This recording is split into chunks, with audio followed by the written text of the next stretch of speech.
আমার নাম রিনা। বিয়ের পর আমার স্বামী রোহান প্রতি রাতে আমার চাহিদা পূরণ করত, আর আমি তার এই শারীরিক ঘনিষ্ঠতাকেই ভালোবাসা বলে ধরে নিতাম। কিন্তু আমি ক্রমশ খেয়াল করলাম, আমি ঘুমিয়ে পড়ার পর রোহান গভীর রাত পর্যন্ত ফোনে কারোর সঙ্গে কথা বলত।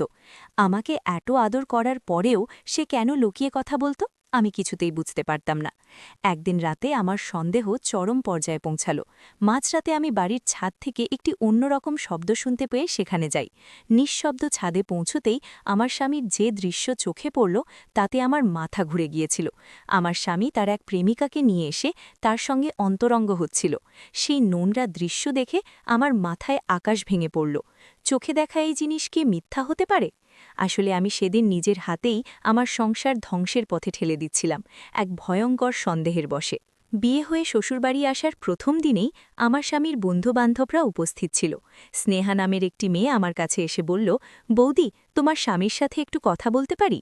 আমি সম্মতি জানালে স্নেহা আমার স্বামীর হাত ধরে টেনে একটু দূরে নিয়ে গেল এবং খুব ঘনিষ্ঠ হয়ে কথা বলতে লাগল। তারা দুজন হাসছিল, এমনকি আমার চোখের সামনেই তারা একে অপরের গায়ে হাত দিয়ে কথা বলছিল। এই দৃশ্য দেখে আমার ভীষণ অস্বস্তি হচ্ছিল। সুসজ্জার রাতে স্বামীর অপেক্ষায় বসে আমার মাথায় শুধু একটাই প্রশ্ন ঘুরপাক খাচ্ছিল, রোহানের সাথে স্নেহার কোনো সম্পর্ক নেই তো?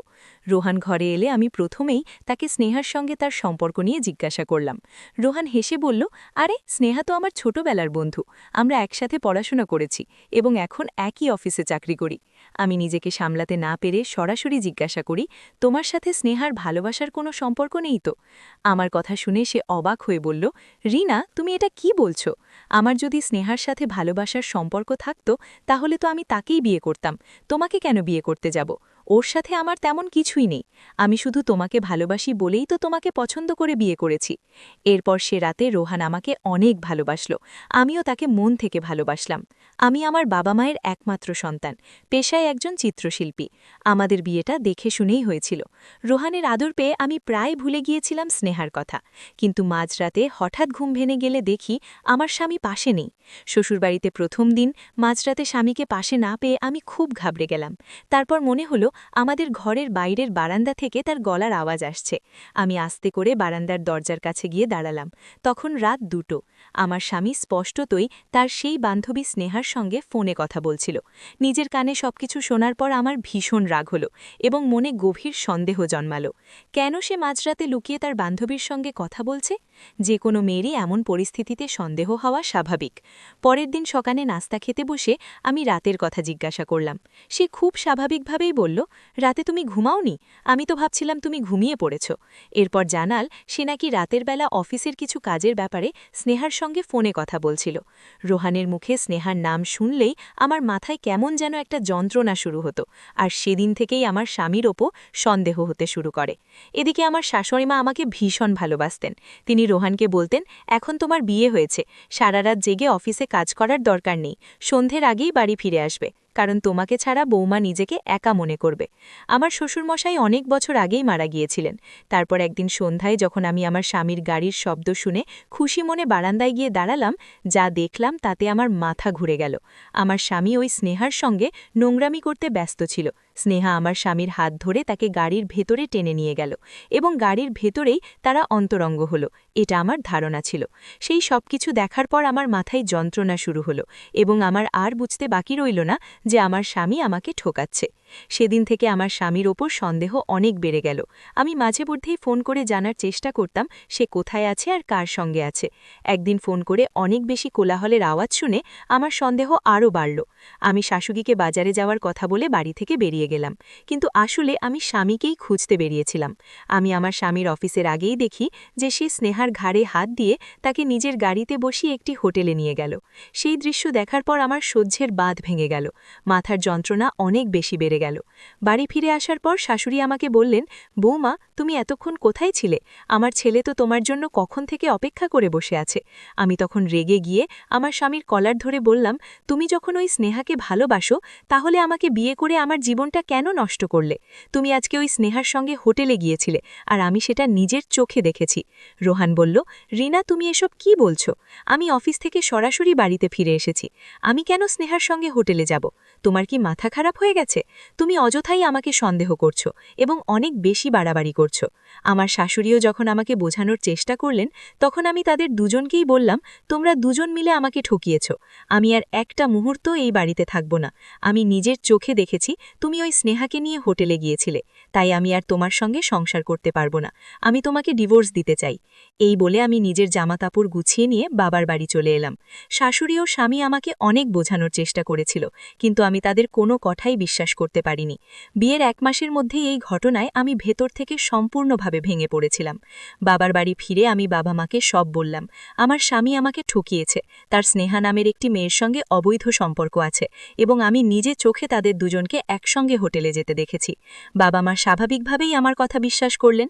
আমি তাদের জানিয়ে দিলাম আমি আর কোনো দিন শ্বশুরবাড়ি ফিরে যাব না, ওই ঠকাবাজ লোকটার সঙ্গে সংসার করতে পারবো না।